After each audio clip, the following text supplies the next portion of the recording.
সকালের ট্রেনে দুই বন্ধু পাশাপাশি বসে গল্প জমিয়েছে। বন্ধু বলতে 28-29 বছরের দুটি ছেলে। গলায় আই কার্ডটা দেখেই বুঝলাম আইটি কোম্পানিতে ওরা জব করে। মনে হয় নাইট ডিউটি ছিল। সকালের ট্রেনে বাড়ি ফিরছে। এই দুই বন্ধুর মধ্যে একজনের বিয়ে এই নভেম্বরে। বিয়ের গল্পই করছে। যার বিয়ে তাকে উদ্দেশ্য করে পাশে বসে থাকা বন্ধু বলল, ভাই শ্রীনেশ, বিয়ের দিন উপোস করে থাকতে হবে। তুই যা পেটুক, কি করে থাকবি সেটাই ভাবছি। শ্রীনেশ শুনে বলল, মাথা খারাপ নাকি? সারাদিন পেট খালি রেখে থাকা যায়? সেই কোন রাতে বিয়ে? বাড়িতে বলেই দিয়েছি আমিও সব পারবো না। মা বলেছে ভোরবেলা পেট ভরে দই চিড়ে খেয়ে নিস। এদিকে অনুরাধাও বলছে বিয়ের দিন নাকি খাওয়া যায় না কিছু, ওই মিষ্টি জল ছাড়া। আমি অনুকে বলেছি তোমরা মেয়েরা উপোস টুপোস করতে পারো, আমি বাবা পারবো না। অনু বলেছে আমি উপোস করে থাকবো, তাই তোমাকেও উপোস করে থাকতে হবে। বিদেশ, তুই একটু অনুকে বোঝাস তো, এসব অত্যাচার মানা যায়? কথা শুনে যা বুঝলাম, শ্রীনেশের হবু বউয়ের নাম অনুরাধা। বিদেশ শ্রীনেশ আর অনুরাধার কমন ফ্রেন্ড। শ্রীনেশের কথা শুনে বিদেশ এসে বলল, তুমি শালা নিজে অনুকে বোঝাতে পারলে না, আর আমি বোঝাবো? অনু যা বলেছে তাই শুনতে হবে তোকে। আমি অনুর পক্ষে। আমি অনুকে বরং বলবো, এ মালটা সুবিধার না, এর সাথে মালা বদল করার চেয়ে বাঁদরের সাথে মালা বদল করা ভালো। বিদেশের এমন কথা হাসির উদ্রেক করল। আমি তো পাশে বসে হাসছি। শ্রীনেশের মুখোমুখি বসা বয়স্ক মানুষটিও ফিক ফিক করে হাসছেন। বয়স্ক বলতে ওনার বয়স প্রায় 70 বা তার বেশি তো হবেই। এদিকে বয়স্ক মানুষটির পাশে বসেছেন এক আধা বয়স্ক একটি লোক। তিনি আবার ফোঁস ফোঁস করে ঘুমাচ্ছেন, আর মাঝে মাঝে বয়স্ক মানুষটির গায়ে ঢলে ঢলে পড়ছেন। এদিকে বয়স্ক মানুষটিকে হাসতে দেখে শ্রীনেশ বলে উঠল, তুই মালা বদলের কথা বলতে দাদুও কেমন ফিক ফিক করে হাসছে দেখ। কি দাদু, তুমি মালা বদল করতে গিয়ে উপোস করেছিলে নাকি? দাদুর মনে হয় প্রেম করে বিয়ে। দাদু ঠিক বললাম তো? দাদু এবার মুখ খুললেন। আমাদের কালে প্রেমের অত রমরমা ছিল না, না দেখেই বিয়ে করেছি। ছাদনাতলায় মালা বদল করতে গিয়ে তাকে প্রথম দেখা। বিদেশ বলল, জিও দাদু জিও। তার ঠাকুমাকে প্রথম দেখার পর ফিলিংস কেমন ছিল?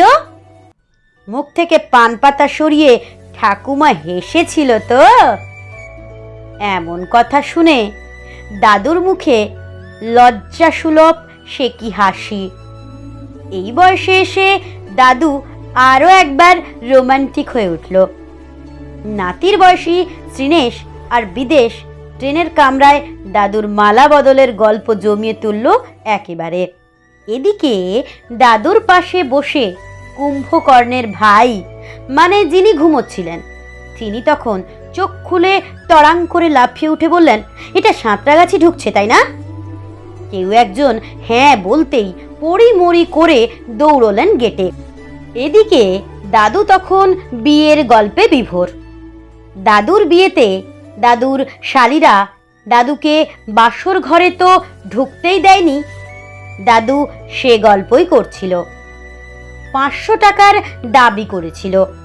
দাদু বলেছিল, 50 টাকা যদি নিতে রাজি থাকো তো বলো, না হলে দেব না। দাদুর গল্প তখন অনেকেই শুনছে আর হাসছে। ট্রেন তখন সাঁতরাগাছি ছেড়ে আরও দুটো স্টেশন অতিক্রম করে টিকিয়াপাড়া চলে এসেছে। টিকিয়াপাড়া থেকে হাওড়া স্টেশন পর্যন্ত যে পথ, রেলের ইতিহাসে এটাই সবচেয়ে দীর্ঘ সময়ের পথ। কখন নামতে পারবেন আপনার ঘড়িও আপনাকে জানাতে পারবে না। আপনার সমস্ত এনার্জি ক্ষয় হয়ে যাবে এই পথে। তাই বেশি করে এনার্জি নিয়েই এই পথে বসতে হয়। হঠাৎ করেই দাদুর মালা বদলের গল্প পালা বদল করলো। এই পালা বদলের নায়ক কুম্ভকর্ণের ভাই, মানে যিনি দাদুর পাশে বসে ভোঁস ভোঁস করে ঘুমোচ্ছিলেন। তিনি দাদুর সাড়ে সর্বনাশটি করে দিয়ে চলে গেছেন। পুরোটা করলে ফুল সর্বনাশ আখ্যা দিতে পারতাম, অর্ধেকটা করেছেন তো, তাই সাড়ে সর্বনাশ বললাম। দাদু রসিক মন, তখন বেরসিক কথা বলতে শুরু করলো। দাদু বলল, দামর লোক মরণ ঘুম ঘুমোচ্ছিল, বউয়ের পাশে শুয়ে রাতে ঘুম হয়নি, ট্রেনে বসে ঘুমোতে এসেছে। বেয়াক্কেল ছোট লোকের বাচ্চা। অনেকেই বুঝতে পারছে না হঠাৎ করেই দাদুর রূপ বদলে গেল কেন, বিশেষত যারা দূরে ছিল। বেশ তো মালা বদলের গল্প চলছিল, তারপর দুম করে দাদুর রোল বদল। দাদু বিশাল রেগে গেছেন, রেগে গিয়ে খিস্তি খেউড় শুরু করেছেন। বিদেশ মুচকি হেসে বলল, দাদু আপনার নিচেটা ভালো করে দেখুন তো আছে কিনা। দাদু বলল, সে আমি আমার নিচেটা দেখেই তো বলছি, এই তো আমার এক পাটি বাটার জুতো আর তার এক পাটি পুরনো নীল হাওয়াই চটি। এরপর আমি খুঁজলে পাবো। কি ফ্যাসাদে পড়লুম বলো তো। ট্রেনের মধ্যে ঘুমোবে আর ঘুম থেকে উঠে কাঠটা পড়ে যাচ্ছে সে হুঁশ নেই। ওপাশ থেকে কে যেন বলল, মালা বদল থেকে একেবারে দাদুর জুতো বদল। দাদু জুতোতে ফোন নম্বর লেখা নেই। আমার একবার ব্যাগ বদল হয়ে গিয়েছিল, ব্যাগে ফোন নাম্বার ছিল বলে ব্যাগটা ফেরত পেয়েছিলুম। দাদু রেগে বলল, এটা তো বাটার জুতো, তাই নেই। তোর মতো পাঁঠার জুতো হলে ফোন নম্বর কেন, তোর ছবিটাও দেয়া থাকতো।